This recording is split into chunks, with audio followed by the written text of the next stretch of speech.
JD. Ang kwentong ito ay hango sa totoong buhay. Mula ito sa isa nating kabayan na itago na lamang natin sa pangalang Danny. Taong 1964. Bacolod, Negros Occidental. Sa panahong ito, may mayamang pamilya na isa-isang nawawalan ng mga anak. Sa loob lamang ng isang taon, hindi na mahagilap ang 5. Nakipagkasundo sa otoridad, dinulog sa mas nakakataas. Ginawa naman ng aksyon, pero para bang sa patuloy na paghahanap lalo lang nawala ng pag-asa. Panahon ang lumipas, pero wala ni isa ang natagpuan, hanggang sa nagpasya na manawagan sa taong bayan. Sino man ang makahanap sa mga bata ay gagantimpalaan ng malaking halaga. Libo-libo ang patong bawat ulo. Ito ang umagaw sa atensyon ng magkaibigang Danny at Roy. Nakikiusap ako sa inyo. Tulungan niyo kaming mahanap ang mga anak namin. Magbabayad ako, hindi lang pera. Magbibigay ako ng lupa, alin man sa ari-arian namin. Si Roy na nakarinig. Nagningning ang mga mata. Kagad hinila ang kaibigan para pag-usapan. Ano na, tara? Malaking pera ang pinag-uusapan dito. Huwag na nating palampasin yan. Sira ulo ka pala eh. Paano nga natin mahanap? Wala tayong alam kung nasan ang mga bata. Malay ba natin kung sino yung dumukot dyan? Baka nga patay na yan eh, kaya hindi matagpuan. Tigilan mo yung pangarap na pera ha. Pati ako, masisiraan sa pangikayat mo eh. Tugon ni Danny kay Roy. Susubukan nga lang natin, di ba? Hanapin natin kung saan, malay natin. Nandyan lang sa tabi-tabi, baka tinago ng kaanak. Ang gawin natin, puntahan natin isa-isa. Mag-usisa tayo. 5 ang anak ni Madam Rosana. Kapag nahanap natin lahat, malaking pera yan pare. Maghanap ka mag-isa mo. Pulis nga hindi mahanap, ikaw pa kaya? Akala mo talaga, si Madam Auring ka ba? Manguhula ka? Lakas ang tama na to. Pare, ang bilis mo kapag pera ang pag-uusapan eh. Hindi ka man lang nag-iisip ng maayos eh. Napabuntong hininga na lamang si Danny sa tinura ng kaibigan. Nang dumako ang tingin sa kumpulan ng mga tao, nakikiramay kay Madam Rosana, hindi may tatanggin na nakaramdam ng awa. Kaso nga lang, ano pa nga ba ang maitutulong ng kagaya niya? Isa pa. Taon na ang lumipas magbula nang mawala ang lahat ng mga anak. Walang nakakaalam kung nasaan ang mga ito. Inakala ni Danny na maiintindihan ni Roy ang punto niya, pero nagkamali siya. Imbis na tumigil, patuloy sa pangungumbinsi. Pabalik-balik sa tahanan para ikayatin sa planong paghahanap. Para matigil, pumayag na lamang, sumabay sa binabalak. Napapakamot ng ulo habang pinapanood si Roy na nakikipag-usap kay Madam Rosana. Hinayaan niya ito pero laking gulat ng magsinungaling. Nagpahula kami. Ang sabi hawak ng mangkukulam ang mga bata. Hindi namin nahingi ang karagdagang impormasyon dahil biglang naimatay ang matanda. Pero bago yun, sinabi niya ang lugar. Hindi naman sana interesado si Danny. Pero nang sabihin na may kinalaman sa kulam, biglang naagaw ang atensyon. Pinunta ng magkaibigan ang lugar. Kabundukan ang bumungad. Sa lawak hindi malaman kung saan magsisimula. Nang makapag-isip, naglagay ng palatandaan kung saan sila magkikita pagkatapos. Kanya-kanya na sa pagtahak ng direksyon. Panaybuga ng hininga si Danny. Hindi sanay makipagsapalaran sa lugar na hindi pamilyar. Aminadong kinakabahan, pero may nag-udyok na magpatuloy na hanapin ang nawawalang mga bata. Lakad lang ng lakad. Sinisilip ang bawat masukal na bahagi. Tinawag ang pangalan pero walang sagot. Tumigil siya nang makaramdam ng pagod. Habang tinatanaw ang paligid, napansin ang nakasabit na peraso ng damit sa halaman. Punit. May mantsa ng dugo. Sa unahan may sapatos ng bata. Nagpatuloy sa paghahanap. Iilan pang gamit ang nakuha kagaya ng jacket, kwintas, maging laruan. Lahat masasabing mula sa bata. Binaybay ang direksyon hanggang dumako ang tingin sa nakitang bubong. Malayo pa ang kubo pero tanaw mula sa kinakatayuan. Hindi nagtagal na sepat ang matandang babae. Nagsasampay, damit ng mga bata. Walang ibang naisip kung hindi ang mangkukulam. Nagmamadaling bumalik sa tagpuan. Kagad ibinahagi kay Roy ang natuklasan. Matanda na siya, ugod-ugod na nga eh. Madali lang to, isang tulak lang dyan. Hindi na makakatayo yan. Mangkukulam nga, hindi ba? Huwag mong maliitin. Mahina ang pisikal dahil sa katandaan. Pero sigurado ako may nakatago lakas dyan. Parang hindi mo lamang galawan ng isang mangkukulam ha. Gumagamit ng salita yan, isang sambit pwede nating ikamatay. Trabahuin na nga natin para makauwi tayo kagad. Hindi na ako makapag-intay na makita yung pera ko eh.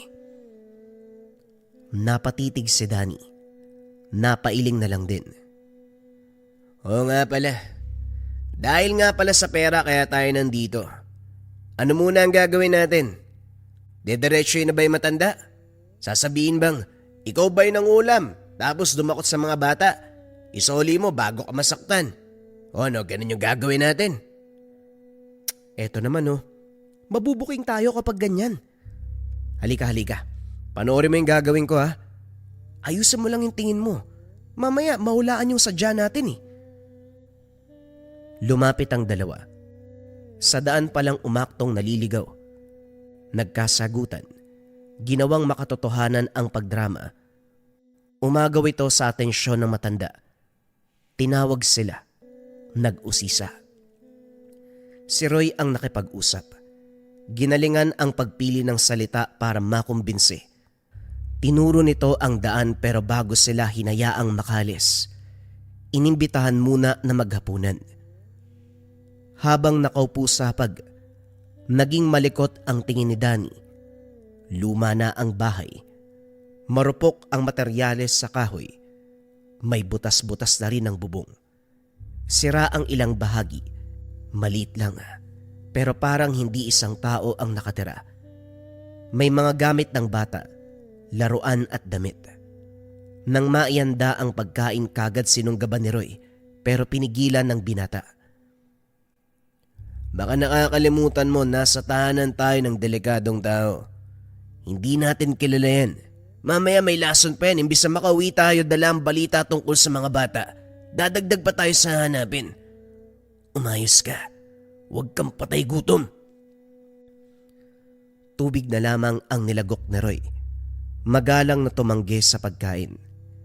Sinabing nakiupo lang sa hapag bilang respeto sa pag-aya. Naintindihan naman ng matanda. Sa halip na hapunan, nakipag-usap na lamang. Hindi maunawa ni Danny ang pakikitungo ng matanda. Magaan ang pananalita pero taliwas ang emosyon ng mga mata. Ito ang tipo na anumang oras ay may mangyayaring masama. Bumigat na rin ang pakiramdam ng paligid. Nang makapagpaalam, pumuslit sa labas. Pinagmasdang maigi ang lugar. Gubat, kabundukan. Walang ibang tahanan bukod sa bahay na ito. Matyagang nagmasid hanggang dumako ang tingin sa ibabang bahagi ng dingding. May maliit na bintana. Maingat na sumilip at doon natanaw ang 5 bata. Nakatalikod sa kanyang gawi. Nakayuko. Tahimik. Hindi gumagalaw. Sinubukang sitsitan pero walang sagot na para bang wala itong buhay. Bago mahuli, nagmamadali sa pagbalik sa loob. Para hindi mahalata, sumali na rin sa usapan kung ano-ano ang binahagi ng matanda. Nakinig at sumabay na lang din ang magkaibigan. Nang wala nang mapag-usapan, nagpaalam ang dalawa dahil dumidilim na rin. Hinatid pa sila sa tamang daanan, tinuro ang direksyon pabalik. Magalang na nagpaalam ang mga binata. Sa sandaling nakalayo, binahagi ni Danny ang natuklasan. Ngayon pinag-iisipan na lamang kung ano ang indadahilan sa oras na babalik. Bago yun, naganap muna ng komportableng lugar kung saan magpapalipas ng gabi. Sa ilalim ng sagingan nagpahinga, pinagtagpi-tagpi ang mga dahon at ginawang sapin. Maimbing ang tulog ni Roy, pero si Danny binabagabag sa nakita. Hindi man nasilayan ang mukha ng mga bata. Nararamdaman niyang nasa kalagitnaan ng paghihirap. Tumugma rin sa mga anak ni Madam Rosana, 2 lalaki, 3 babae.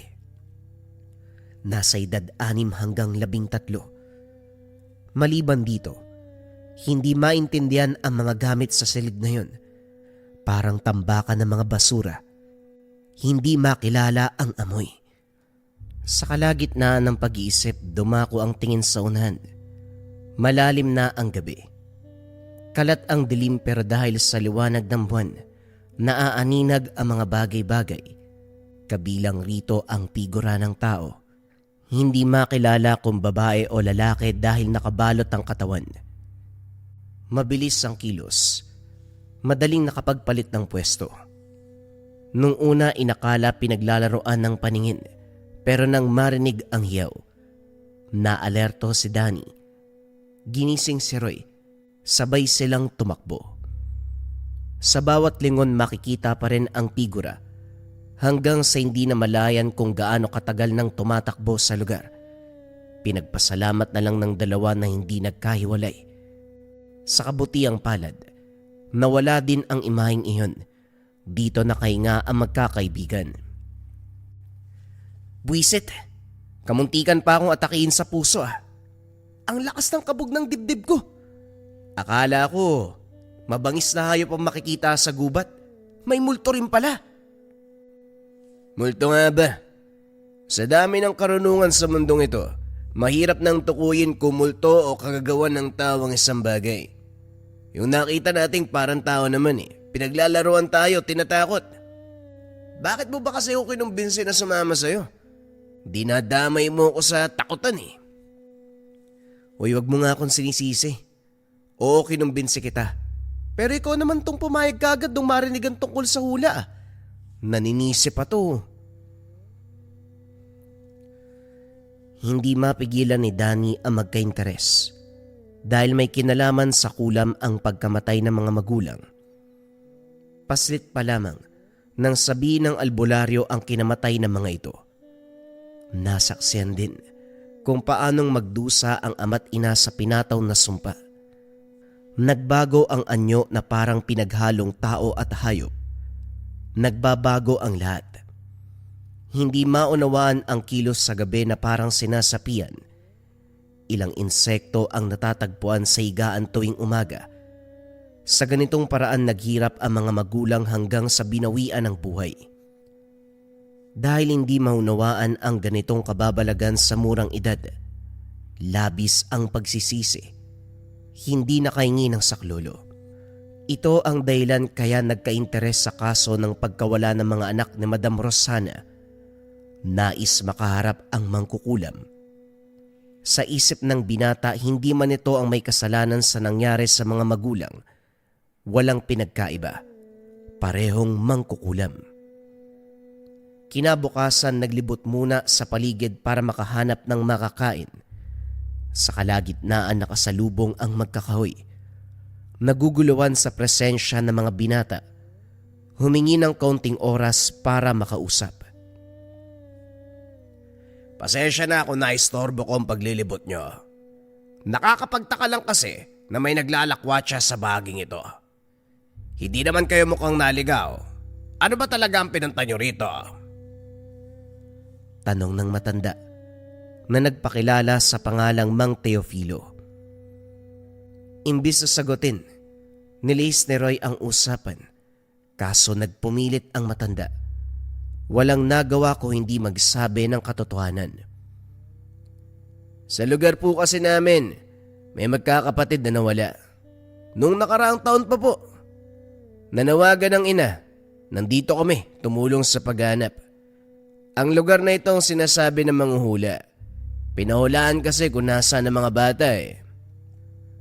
Nagbago ang reaksyon ni Mang Teofilo palihim na sumulyap sa direksyong kinalalagyan ng tahanan ng matanda na tinutuluyan nila. Tumatango pa ito. Ilang sandali pa ay naunang lumakad. Parang may sinasabi yung kilos ni Mang Teofilo ah. Napansin mo ba tumingin siya dun? Sa tahanan ni... Patay. Hindi natin natanong yung pangalan ng ali. Maging handa na lang tayo sa mga susunod pang makakasalubong. Parang maraming tinatago ang lugar na to. Nagpatuloy sa paghahanap ng makakain. Inihaw ang nahuling manok. Sinamahan na rin ng bungang kahoy na nakuha sa tabi-tabi. Pinag-usapan ang susunod na gagawin. Nang magkasundo, nagmamadaling bumalik sa tahanan ng ali. Nagbitbit ng mga prutas para patuloy na gampanan ang pag-aakto. Sa kabutiang palad walang tao. Hindi magilap sa paligid ang matanda.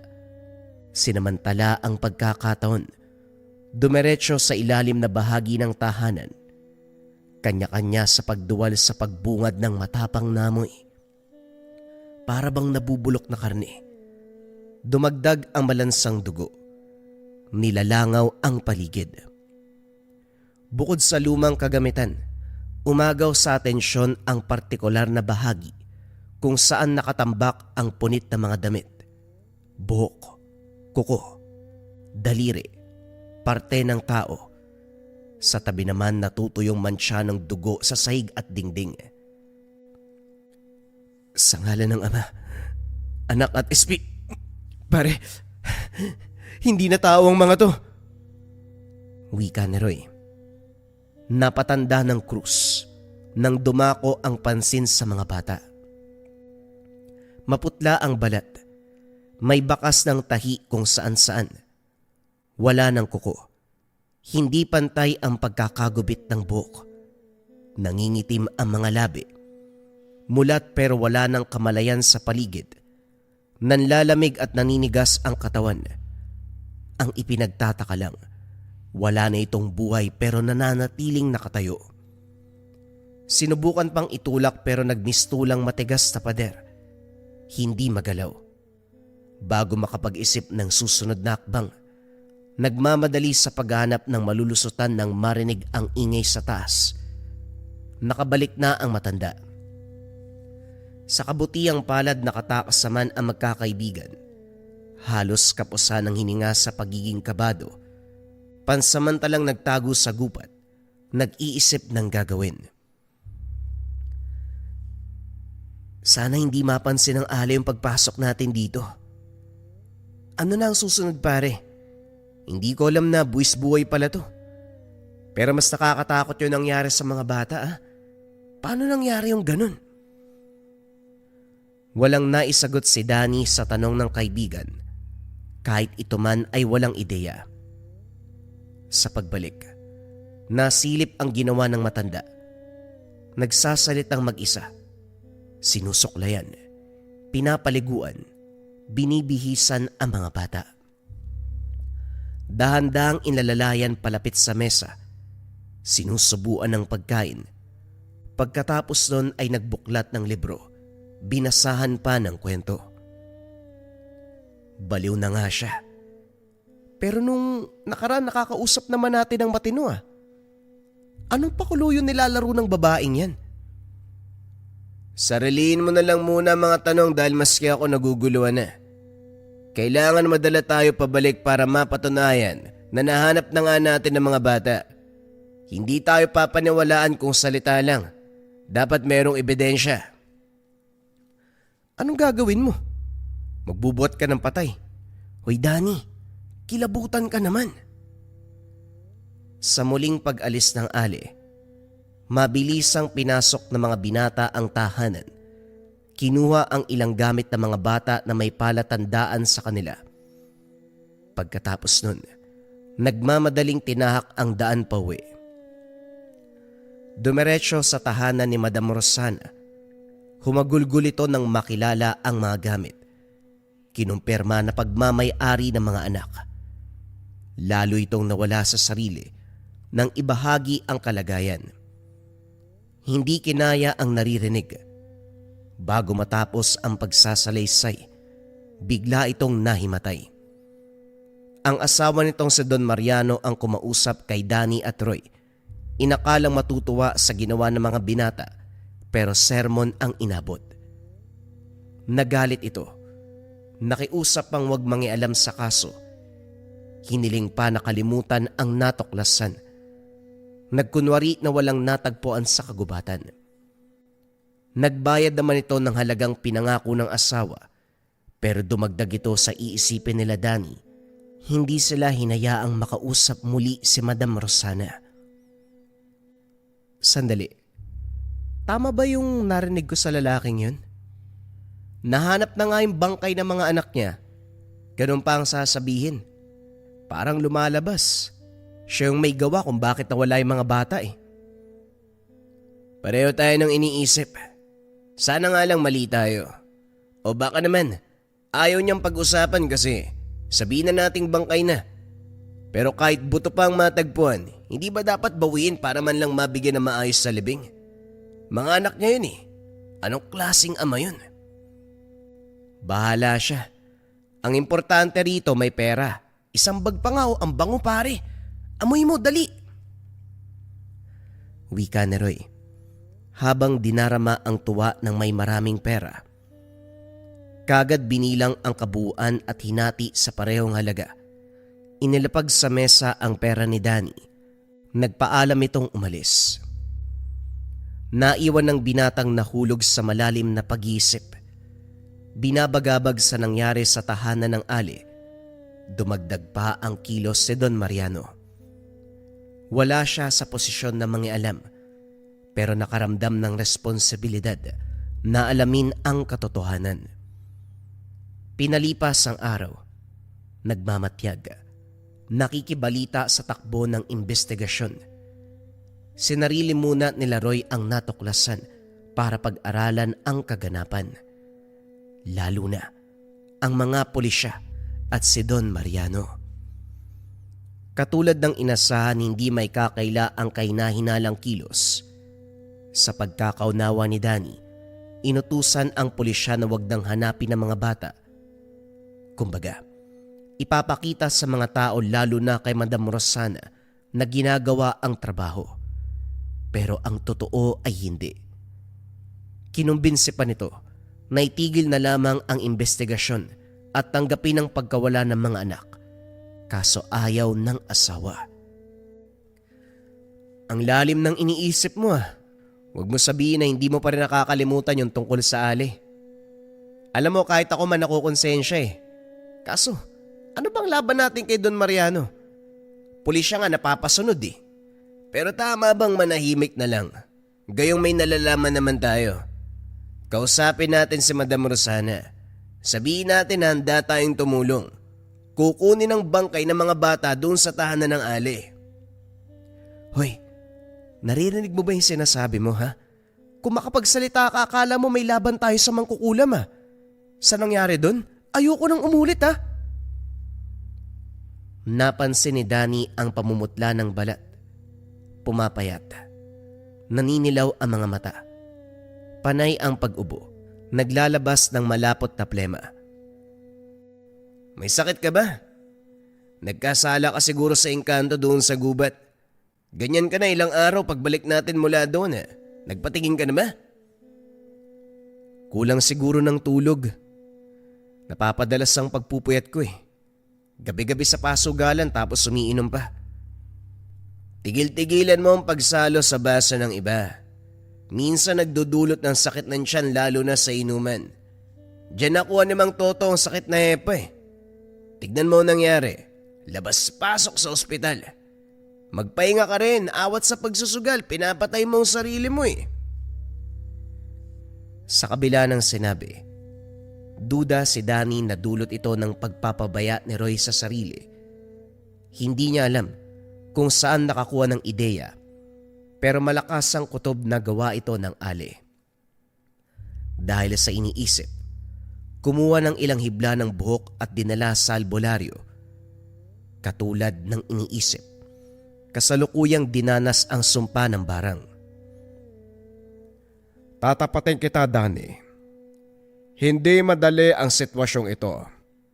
Mahirap gamutin dahil direktang nakakonekta ang sumpa sa katawan at kaluluwa ng biktima. Ilan lang ang nakakaalam ng pamamarang ito. Saan ba kayo nagtungo nitong nakaraan? Paano nakuha ang ganitong kulam? Walang nagawa si Danny kundi sabihin ang katotohanan.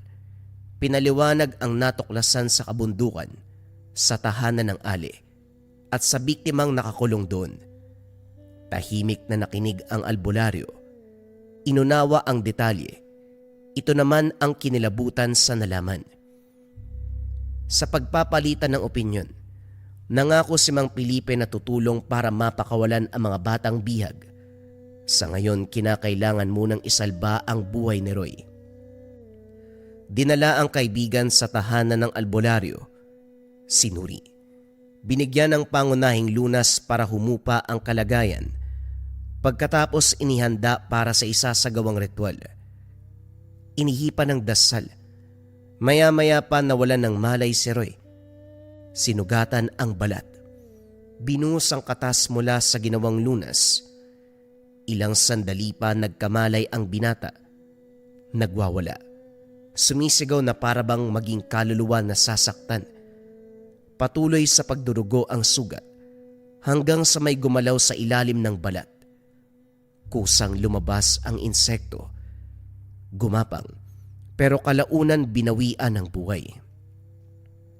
Muling nagsambit ng orasyon habang tinatahi ang sugat. Iho, tinanggal ko na ang insektong nagkakarga ng sumpa. Pero hindi ako sigurado kung mabubuhay si Roy.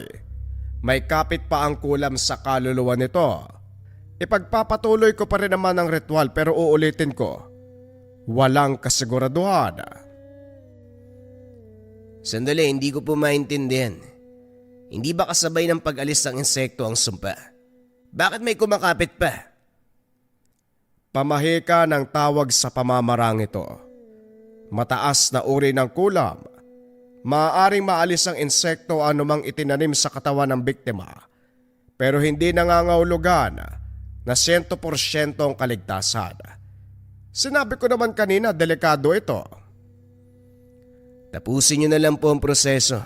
Baka magawan pa ng paraan. Pagkatapos ng problema kay Roy, patuloy sa paghihintay ng tamang pagkakataon na makausap si na Madam Rosana. Nahirapan dahil bantay sarado ang asawa nito at iilang tauhan. Habang tanaw sa malayo, bumigat ang dibdib ni Danny. Nararamdaman ang paghihirap nito. Nang makatsyempo pumuslit sa opisina at dito nangyari ang formal na pag-uusap. Inulit ang sinalaysay noon tungkol sa Ali at sa mga bata. Humagulgol ito. Habang sumasagi sa isipan ang kalagayan ng mga bata. Nang banggitin ni Danny ang Ali, nang mailarawang mabuti, may sinambit itong pangalan na ayon sa pagkakaalala, may kinalaman sa asawa. Kahit si Madam Rosana naghihinala sa kilos si Don Mariano una pa lang, hindi kayang kumprontahin dahil isa siyang dakilang martir. Sunod-sunuran sa takot na masaktan. Nang marinig ito ng binata, nagkaroon ng ideya. Binaling ang usapan sa relasyon ng mag-asawa. Hindi naman pala mahal ang isa't isa. Nagpakasal alang-alang sa ikakaangat ng negosyo. Pera na magkabilang pamilya ang habol. Nagkaanak nga, subalit hindi maramdaman ng mga bata ang pagmamahal ng isang ama. Dumidistansya si Don Mariano na parabang hindi nagmula sa sariling dugo ang mga ito. Nang lumalim ang kwento tungkol sa asawa, nabalikan ang noon na paghihinala. Magkakilala sila noong nasa kolehiyo pa lamang. Tahimik si Don Mariano. Mag-isa, hindi pala kaibigan. At higit sa lahat tumatambay sa madidilim na bahagi kung merong bakanting oras. Maaga ito kung pumasok. Pinakaunang estudyante sa paaralan. Gagabi naman sa pag-uwi. Paminsan nauhuli na galing pa sa gubat. Palaisipan ang kilos na ito. pero walang nagsalita dahil sa impluwensya ng pamilya. Kahit sa ilang taon ng pagiging mag-asawa, bilang sa daliri ang nalalaman ni Madam Rosana kay Don Mariano. Nagsimulang pagtagpi-tagpi ni Danny ang nabuong konklusyon. Nilinaw kay Madam Rosana na hinuha lamang ito. Baka nga po konektado si Don Mariano sa hali. Pasensya na po sa salita pero hindi kaya siya rin yung nag-utos na dukutin ng mga anak nyo. Kakasabi nyo lang, malayo ang loob ng asawa nyo sa mga bata. At minsan ang lumabas sa bibig nito na ayaw niya ng bata. Hindi ko naman sinasabing masamang tao si Don Mariano pero hindi rin po nating pwedeng baliwalain ang mga posibilidad. Kahit gaano pa kabuti ang isang tao, darating sa punto na makakaisip ito ng kasamaan sa sarili man, sa pamilya o laban sa ibang tao. Sa kabutiang palad, naunawaan ni Madam Rosana ang pinupunto ni Danny. Ang pagdududa sa asawa ang nagtulak para sumang-ayon sa plano ng binata. Ipinagbahala kay Danny ang susunod na hakbang. Ang importante rito, maibalik ang mga bata, buhay man o bangkay. Bumalik kay Mang Felipe, nag-usisa tungkol sa kulam at kung paano kontrahin. Nagulat ang matanda lalo na nang mapansin kung gaano ito kaseryoso. Ibinahagi pa rin ang kaalaman sa kabila ng pagtataka. Pagkatapos nilinaw kung saan gagamitin. Teka lang Danny, sinagot ko ang tanong mo pero alam kong hindi mo rin magagawa kasi wala kang alam sa larangan na ito. Bakit ka ba nagtatanong ng ganitong bagay? Binisita ko si Roy. Kahit papano bumuti naman ang kalagayan niya. May binabala ka ba patungkol doon sa nawawalang mga anak ni Madam Rosana? Iho, huwag kang magpakabayani. Hindi ito laro na paslit ang kalaban. Mang Felipe, alam niyo po ang nangyari sa mga magulang ko. Natuto na ako sa kaganapan. Nasaksiyan ko ang paghihirap nila sa sumpa ng kulam pero wala akong nagawa dahil wala akong muwang. Ngayong nasa tamang pag-iisip na, wala mang alam sa lihim na karunungan pero malay natin, pumanig ang swerte, hindi ho ba? Ang pakikipaglaban sa mangkukulam ay hindi tungkol sa pagkapit ng swerte. Kinakailangan dito ang karunungan, kakayahan, pananalig sa gabay at pagiging handa sa kamatayan. Kung may binabalak ka, sabihin mo sa akin. Malay mo may maitulong ako. Walang pagdadalawang isip na binahagi sa albularyo ang plano. Ito man ay namangha sa isip ng binata. Para sa matanda, hindi ito tungkol sa pabuyang nakapatong sa bawat ulo ng batang mahanap. Pagbibigay ito ng hustisya, ito ang pinag-uusapan. Ibinahagi na rin Mang Felipe ang naisip na hakbang. Walang pagdadalawang isip na sinang-ayunan ng binata. Matapos gumayak, binaybay ang daan patungo sa tahanan ng ali. Hindi maaaring magpakita si Mang Felipe dahil isang tingin makikilala. Si Danny ang tumuloy sa tahanan, gumawa ng kwento bilang pain sa matanda.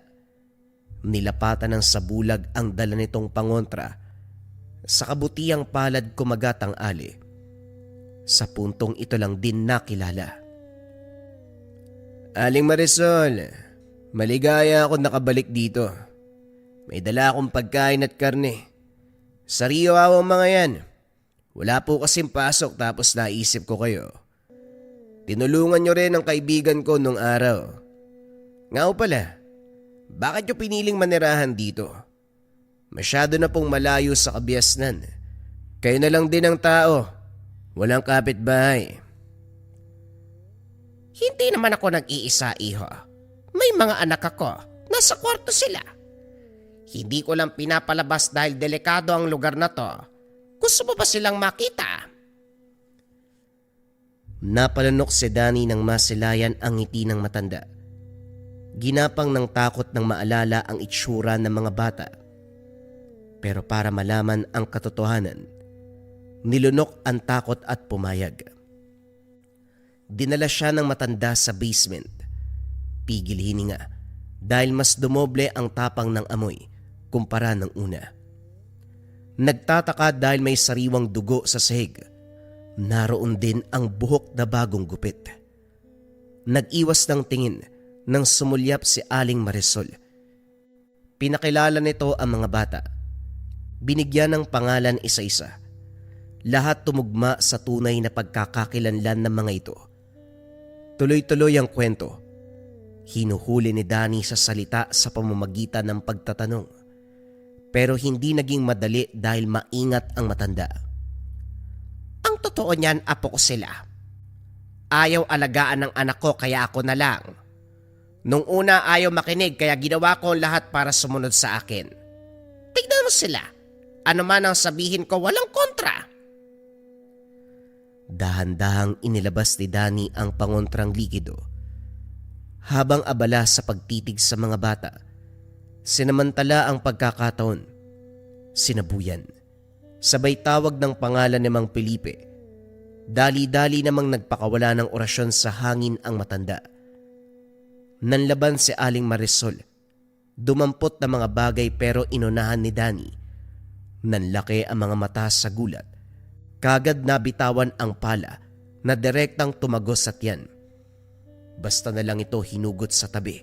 Sabay atake rito. Wala sa isip na ganon ang mangyayari. Gayunpaman, hindi to pinuna ni Mang Felipe. Inihipan ng dasal ang palito. Sabay diin sa leeg ng matanda. Kagad nawala ng lakas. Naglupasay sa sahig. Anak, sanghalan ng sumalangit nawa ang kaluluwa ng mga batang ito. Napakahayop ng ginawa. Hindi lang pinatay, maging ang kaluluwang lupa ay pinahirapan. Wika ni Mang Felipe nang makita ang mga bangkay na hanggang ngayon ay nananatiling nakatayo. Kinalas ang sumpa kung kaya't nagbagsakan. Maayos na binalot isa-isa. Pagkatapos sinunog ng buhay si Aling Marisol kasama ang mga kagamitan. Dinala ang mga bangkay sa napag-usapang tagpuan. Pinagluksaan si Madam Rosana.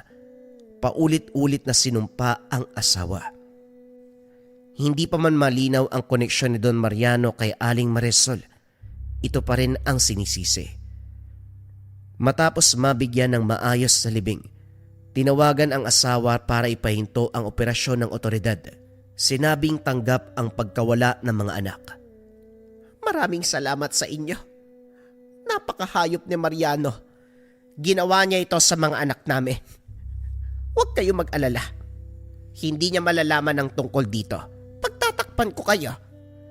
Sa ngayon, kapag magkakasalubong tayo sa daan, huwag kayong tumingin sa akin, ha?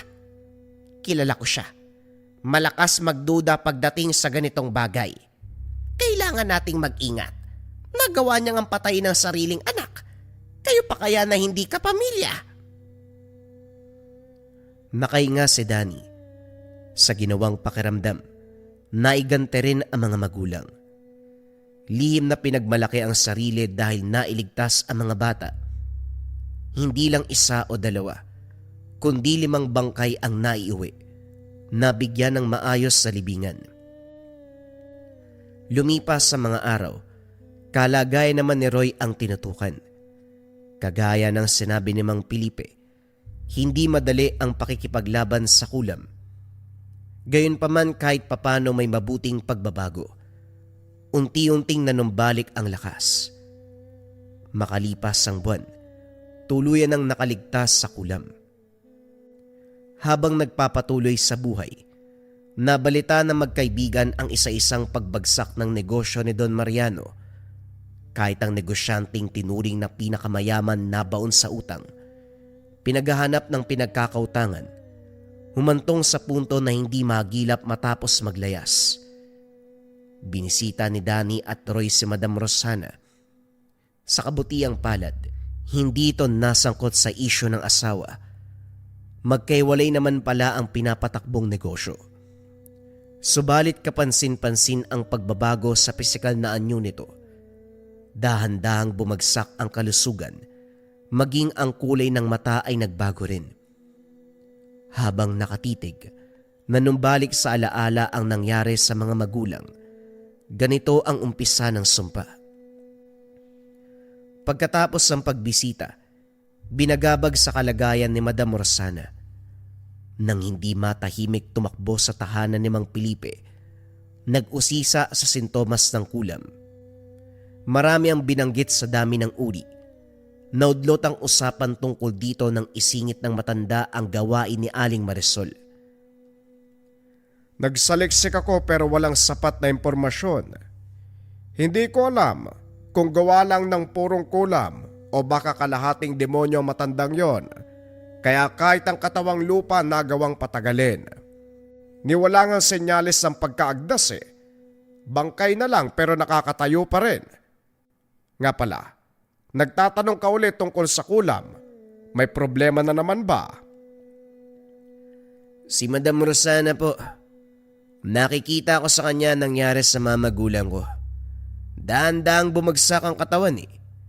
Yung kulay ng mata biglang nagbabago. Tapos mararamdaman na may problema talaga.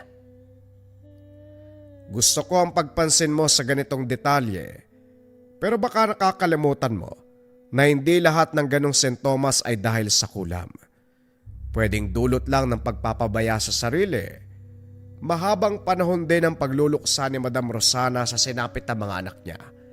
Dumagdag pa ang problema sa asawa. Walang nakakalam kung kumakain pa ba ng tama o may sapat na tulog yan.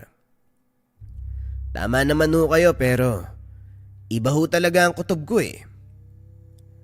Teka, may isa pa akong itatanong sa'yo. Hindi ba magkasama kayo ni Roy papunta doon sa tahanan ni Aling Marisol? Bakit siya lang ang tinamaan ng kulam? Nang mahanap ko mga gamit doon, kayong dalawa ang pinatawan niya ng sumpa pero kay Roy lang tumama. Dani, tapatin mo nga ako, iho. May nalalaman ka bang paraan para makaiwas sa sumpa? Napakamot ng ulo si Danny habang nag-iisip. Sa ginawa, bahagyang umangat ang damit. Dumako ang tingin ni Mang Felipe sa bewang. Hindi makapaniwala na merong tinatangan. O bakit ganyan ho kayo makatingin? Hindi naman ako multo ah.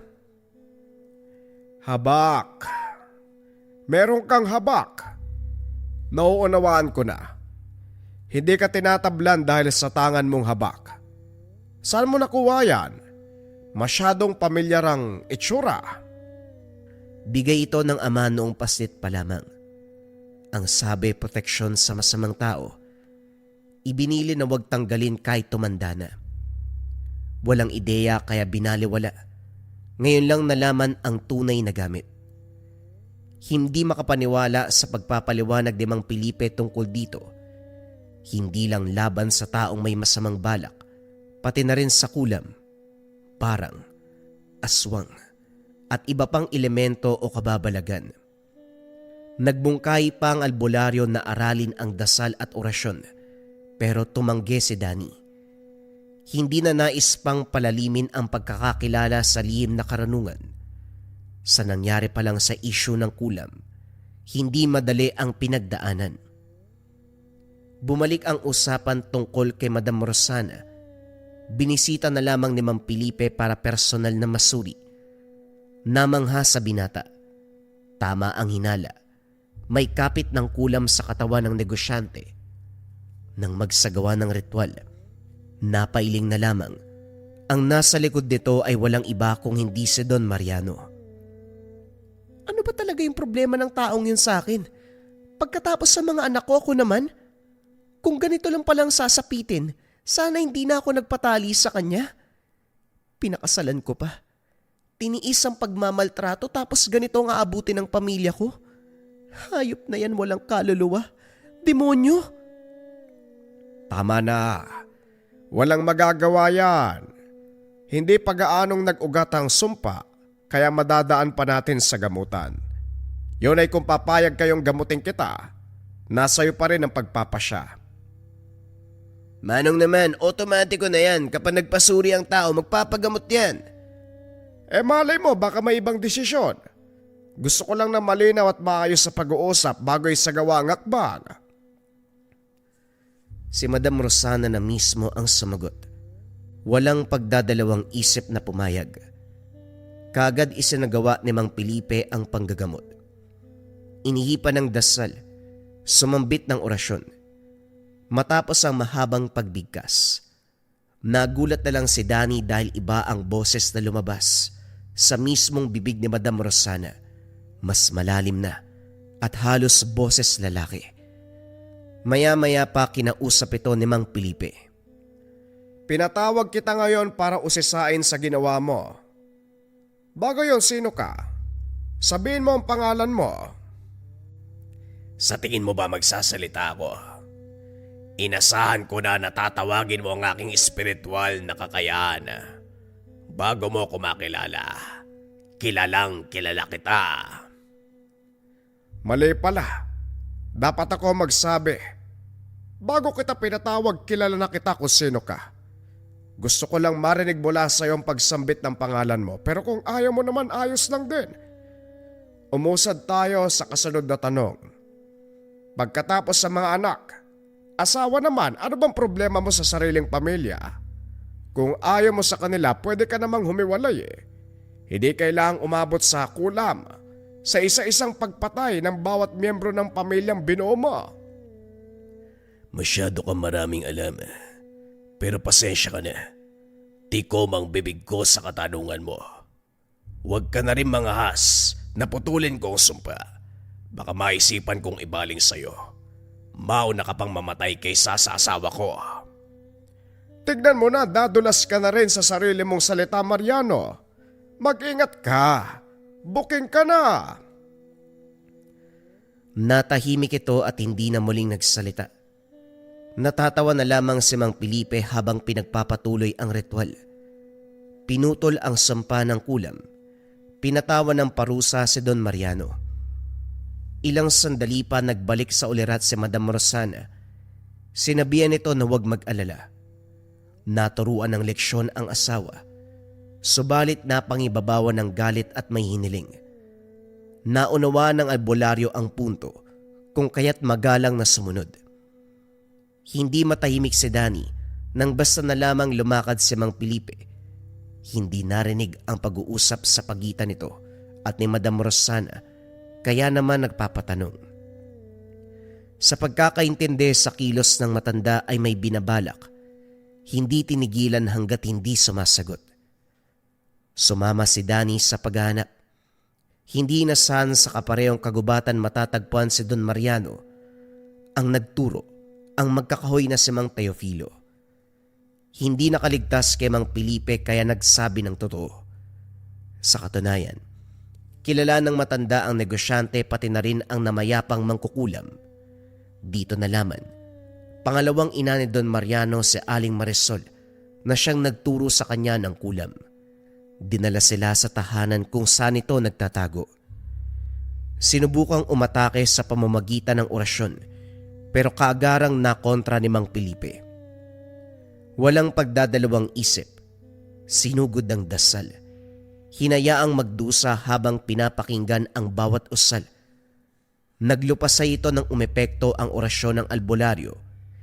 Pinipinsala ang pisikal na katawan, lalong-lalo na ang pag-iisip.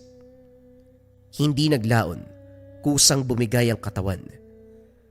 Nanginginig si Danny habang nakatitig sa bangkay ni Don Mariano. Hindi inasahan na muling makakasaksi ng kamatayan. Bago matauan, narinig ang utos ng albularyo kay Mang Teofilo. Pinahukay ng libingan. Bago tinabunan ng lupa, sinunog ang bangkay. Teofilo ang pangalan mo, hindi ba? Naunawaan mo naman siguro ang pangyayari. May papagawa ko sa'yo. Isang bagay lang naman. Huwag na huwag ka magsasalita tungkol dito. Nakita mo mga mukha namin. Burahin mo sa isipan at kalimutan. Nagkakaintindihan ba tayo? Sa oras na malaman kong may binanggit ka, otomatikong gagana ang pinataw kong sumpa sa'yo. Huwag na huwag kang magkakamali sa pagbuka ng bibig. Magandang araw sa'yo. Pagpalain ka nawa ng Diyos, Teopilo. Napalunok ang matanda sa banta ng albularyo. Kahit si Danny, kinilabutan. Makalipas ang ilang linggo, nabalitaan na lang ang sinapit ni Madam Rosana. Sinara ang lahat ng negosyo. Pinamigay ang mga ari-arian at pera sa mga nangangailangan. Pagkatapos kinitil ang sariling buhay. Walang nakakalam kung ano ang rason. Pero para kay Danny, gusto magpahinga matapos ang lahat na nangyari sa pamilya. Sino ba namang hindi mapapagod sa mga kaganapan? Asawa ang dahilan kung bakit nawalay sa mga anak. Maging siya ay pinagtangkaan. Sumalangit nawa ang kaluluwa ni Madam. Mabuting tao pa naman sana. Si Danny sa kabilang banda. Pinagdasal ang kaluluwa ng yumaong negosyante. Pagkatapos ng kaganapan, balik sa normal ang buhay. Tuloy sa pakikipagsabayan sa galaw ng mundo. Naging kampante ang binata dahil ayon kay Mang Felipe. Habang nasa kanya ang habak, hindi siya masasangkot sa anumang kapamakan. At palagi niya ring tatandaan, ito rin ang naging daan upang malutas niya ang isang kababalagan. Isang pamilya ang naubos dahil sa kababalagan, dahil sa lakas ng mangkukulam. Depensa sa lahat ng uri ng sumpa na may kasamang rebuelta o balik sumpa. Ito ang Marahuyo Bracelet. Napakarami ng natulungan ng Marahuyo. Mula sa pagbibigay ng ginhawa sa nararamdamang sumpa at pagbabalik ng sumpa sa mga taong nang biktima sa kanila. Kung isa ka sa mga taong nabiktima ng kasamaan at kailangan mo ng proteksyon, subukan mo ang Marahuyo Bracelet. Kung interesado ka, i-search mo lang ang shop ng Lika Merchandise Marahuyo Bracelet. Mag-ingat sa mga scammers.